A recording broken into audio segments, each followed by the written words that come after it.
Kembali di Apa Kabar Indonesia Malam, pemirsa, saya akan langsung ke Pak Slamet. Pak Slamet, kalau melihat kondisi saat ini, terutama dalam perekonomian Israel begitu ya, apakah mungkin saja Iran ini membaca ini sebagai titik lemah strategis begitu ya, yang kemudian ini menjadikan potensi keputusan untuk melakukan serangan balik ini lebih cepat? Ya, kebetulan Iran punya doktrin strategi pertahanannya sama dengan Indonesia. Dia tidak akan membiarkan negara manapun menyerang wilayahnya. Karena itu perang Iran-Irak selama 10 tahun itu juga dibaca oleh Indonesia. Ternyata sama doktrin perangnya. Maka setelah perang Iran-Irak selesai, barulah hubungan Indonesia dengan Iran malah menjadi bagus tahun 90. Dan ini karena punya doktrin pertahanan yang sama, tidak akan pernah mau menyerang negara lain. Karena itu negara-negara yang punya doktrin pertahanan, strategi pertahanan aktif ini, dia sudah mempersiapkan betul apabila ada negara lain akan menyerangnya. Sehingga Iran menurut saya dengan strategi pertahanan yang aktif seperti itu, lalu kemudian perkembangan strategi, perkembangan alutsista militernya, dia sudah siap untuk menghadapi Israel. Sekalipun hari ini atau malam ini diserang, dia sudah siap. Saya kira Israel juga sedang mempertimbangkan itu. Kalau tidak, dia harus melakukan serangan terus-menerus. Padahal Israel belum pernah dalam sejarahnya melakukan perang yang cukup lama. Sementara Iran dengan Irak selama 8 tahun, dan itu menjadi titik sentral bahwa ternyata Iran adalah sebuah negara, walaupun dalam kondisi perang, dia bisa menjadi salah satu negara di dunia yang tidak punya utang. Bagaimana kemandiriannya dia tunjukkan. Jadi saya kira Iran sudah mempersiapkan dirinya untuk menghadapi serangan Israel. Oke, Iran sudah mempersiapkan diri. Tanggapan Anda, Mas Yunardi? Ya, menurut saya sejak revolusi Islam Iran tahun 79, itu kan Iran punya doktrin untuk membela kaum atau negara mustadafin. Mustadafin ini negara lemah atau kelompok lemah. Makanya sejak 79, dia punya persenjataan lengkap, dia backup Hizbullah, dia backup Hamas, Houthi dan lain sebagainya. Itulah kenapa kita bisa lihat kenapa Iran membackup itu. Jadi itu satu. Yang kedua, menurut saya penting untuk kita mendorong kepada negara-negara yang bertikai ini agar mengutamakan perdamaian.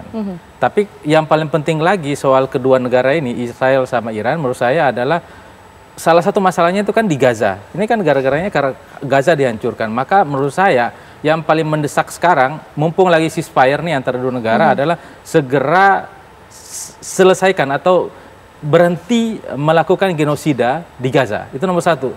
Itu harus dilakukan oleh Israel, agar masyarakat dunia tahu bahwa benar-benar dia udah berhenti dari genosida di Gaza. Yang kedua, dia harus segera, orang Israel harus segera membuka akses bantuan kemanusiaan ke Gaza. Karena problemnya kan di situ. Ini konflik sekarang kan gara-gara di situ. Buka akses kemanusiaan, dan yang selanjutnya lagi adalah rekonstruksi Gaza. Dan menurut saya Israel perlu bertanggung jawab dalam rekonstruksi Gaza. Karena dia kan punya duit banyak. Duitnya banyak, dia harus membantu rekonstruksi Gaza itu. Dan proposal Mesir saya kira penting untuk dipakai oleh Israel untuk merekonstruksi Gaza. Nah, kalau rekonstruksi Gaza, kalau penghentian genosida, kemudian masuknya bantuan kemanusiaan, rekonstruksi Gaza ini bisa disepakati oleh Israel, mereka bisa dalam tanda kutip bertobat untuk kemudian tadi melakukan itu. Saya kira Iran juga tidak akan menyerang apapun kepada mereka, atau bahkan Houthi nggak akan menyerang. Hizbullah, Hamas juga akan segera melepaskan sisa-sisa tahanan yang ada itu. Jadi saya kira problem dua negara ini nggak bisa kita lepaskan dari apa yang terjadi di Gaza Palestina ini. Dan satu lagi yang penting lagi, kalau ini udah bisa terjadi, menurut saya adalah segera fokus pada solusi dua negara. Nah, kemarin kan pertengahan Juni ini kan sebenarnya ada konferensi di New York tentang solusi dua negara itu. Cuma kan batal gara-gara kasus ini, ya kan? Jadi menurut saya negara-negara dunia ini perlu, selain tadi meminta agar genosida dihentikan dan lain sebagainya, perlu juga nanti mengupayakan agar solusi dua negara dicapai gitu di sana dengan apa yang telah disepakati misalnya secara internasional. Oke, baik. Mbak Dina sepakat kalau yang diselesaikan pertama kali memang harus Palestina terlebih dahulu, kemudian yang lainnya akan menjadi semacam efek domino begitu yang mengikuti. Memang Israel itu punya PR besarnya itu. Kalau kita mau bicara trust ya, bahan baku untuk perdamaian, itu ya kamu harus tunjukkan niat baiknya apa. Ya itu PR paling besarnya Israel. Dia stop dulu kejadian itu. Karena bukan cuman negara-negara Indonesia yang desperate, ini kenapa sih kok nggak stop-stop gitu kan. Tapi kan Eropa juga bilang ini uang yang sudah kita kasih untuk bantuan, kok bisa sampai nggak sampai barang-barangnya expired gitu kan, sampai udah kadaluarsa, itu benar-benar nggak bisa diterima sebenarnya. Jadi Israel memang harus bertanggung jawab.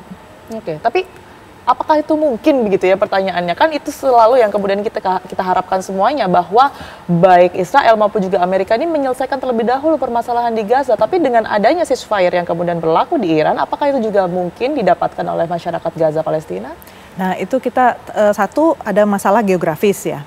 Kalau kita lihat geografisnya Israel itu kenapa mulai menduduki atau mencaploki wilayah-wilayah yang sebenarnya wilayahnya Palestina? Karena resourcesnya atau sumber daya alamnya yang mau dia kuasai, terutama air.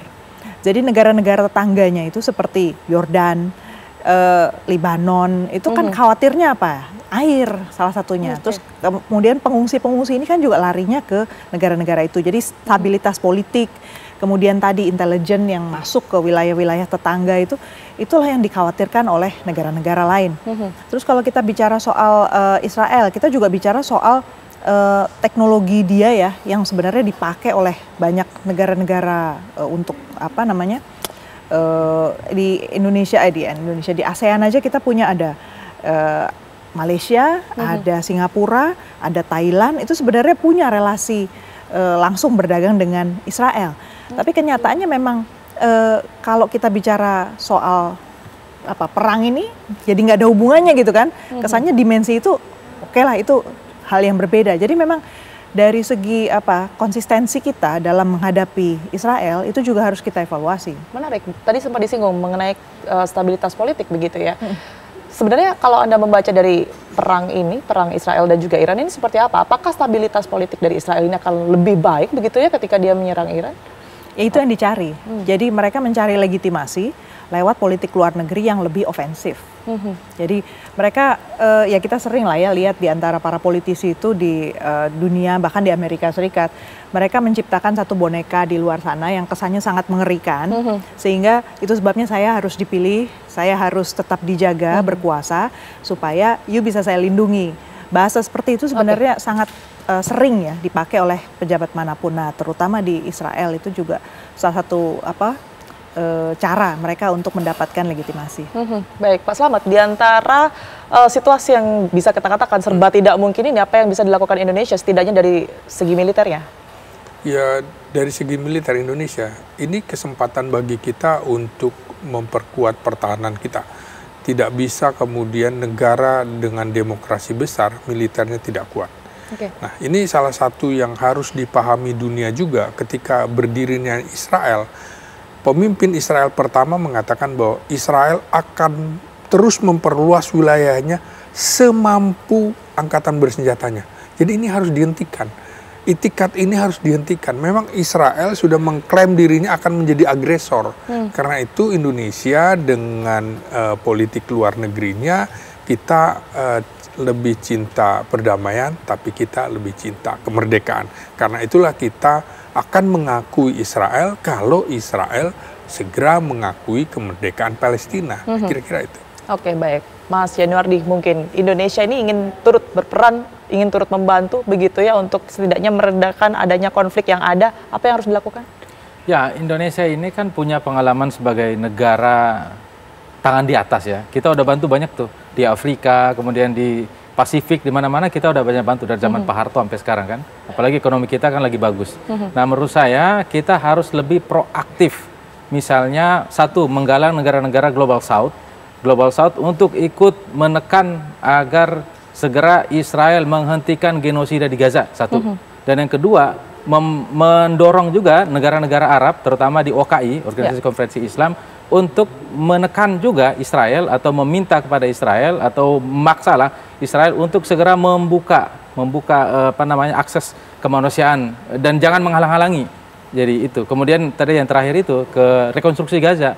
Rekonstruksi Gaza harus melibatkan orang Gaza, bukan Riviera Timur Tengah ala Trump. Jadi tetap orang Gaza, itu tanahnya orang Gaza kok apa mau orang Gaza mau disuruh pindah, orang dikirim ke Yordan, Yordan pasti nggak mau karena di Yordan udah banyak banget orang Palestina dari dulu.